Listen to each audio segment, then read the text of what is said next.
Hello everyone, welcome to the channel. So, quick video today, for a change. This sort of epilogue is just going to round off the Italy series and cover all the main changes to previously covered vehicles after the videos they were in were posted, just like mechanics and BR changes and stuff like that. The whole series is also in a complete playlist now if you'd like to watch it all the way through. So, let's get started. I really hope you enjoy.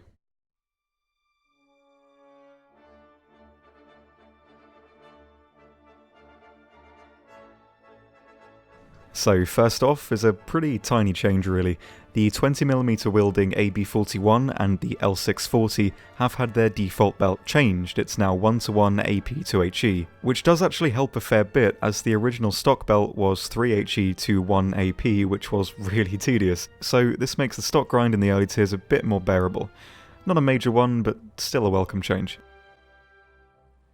Next up, our little friend the L333 got a shoulder stabilizer for support, which basically just means the gun wobbles a bit less when you come to a stop, and more interestingly, its fire rate got doubled, which is pretty nice. It helps of course against tanks you could pen already, but it does still struggle with pretty much everything else, so that hasn't changed. It makes it better at what it could do already, but it doesn't necessarily improve it past that. Either way, it's a good change, and I've enjoyed giving it a go again. So next up, that terrible tank destroyer, the 4732, did get its depression fixed. Its gun now rests level, which means the gun can depress pretty effectively. But it is still open topped with only 2 crew, and a long reload, and for some reason still at 1.7.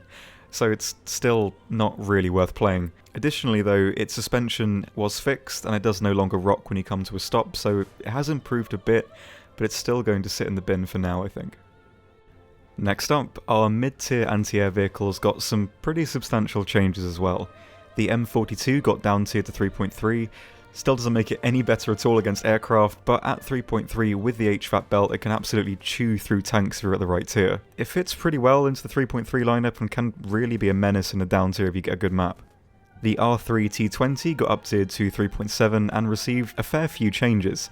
First of all, it now gets a pretty handsome reverse gear, making its already incredible mobility even better. On top of this, its penetration has been increased by about 10mm at close range, which does make penning certain tanks a bit more reliable. Also, it does now fire in magazines and not in one continuous belt. The new magazines have 120 rounds each, but the reload isn't too bad, so it doesn't really change much and allows you to reload on cap points a bit quicker.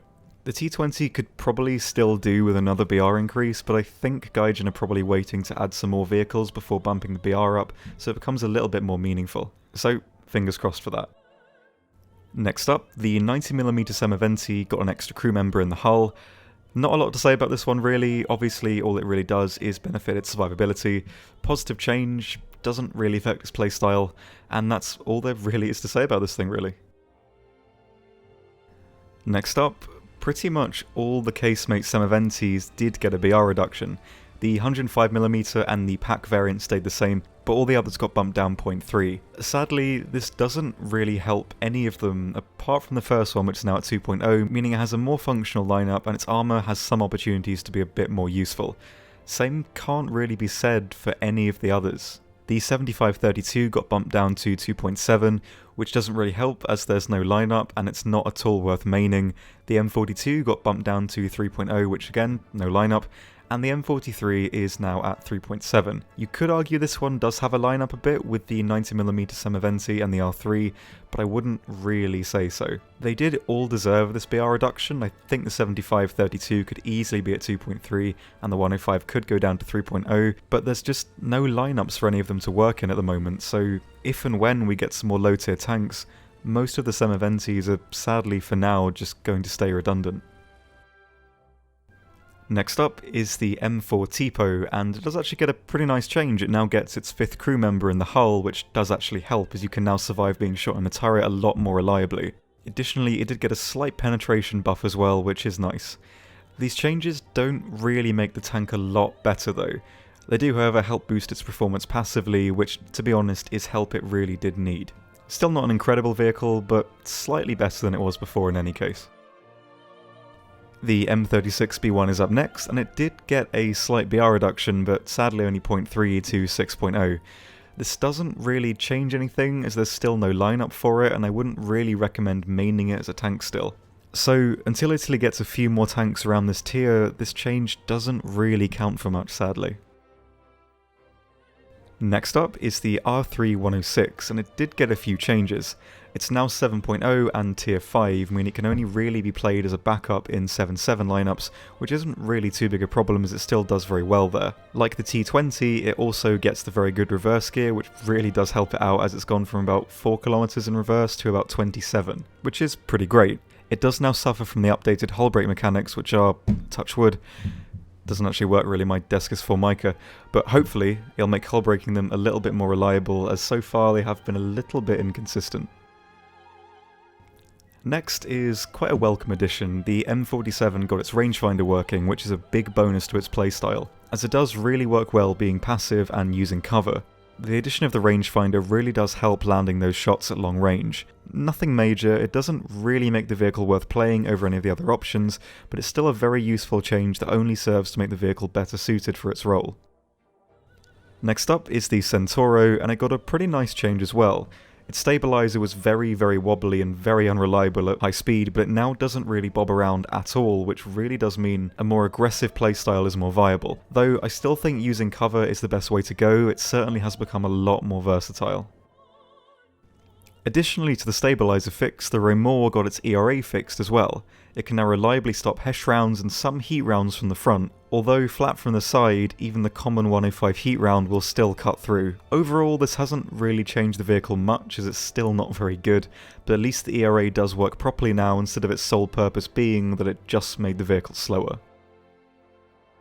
Lastly, a quite controversial change I actually wasn't really expecting was the removal of the stabilizer from the M60A1 Premium. Historical change of course, but as it was a product people had paid for in its former stabilized state, it has upset a fair few people. But to be honest, it's not really that bad now at 7.7, you can't really be as aggressive due to the bouncy gun, but you do have decent armor comparatively and you will bounce, though the cupola is still an APHE trap. As 7.7s go, it's hardly the worst now, I do kind of like it.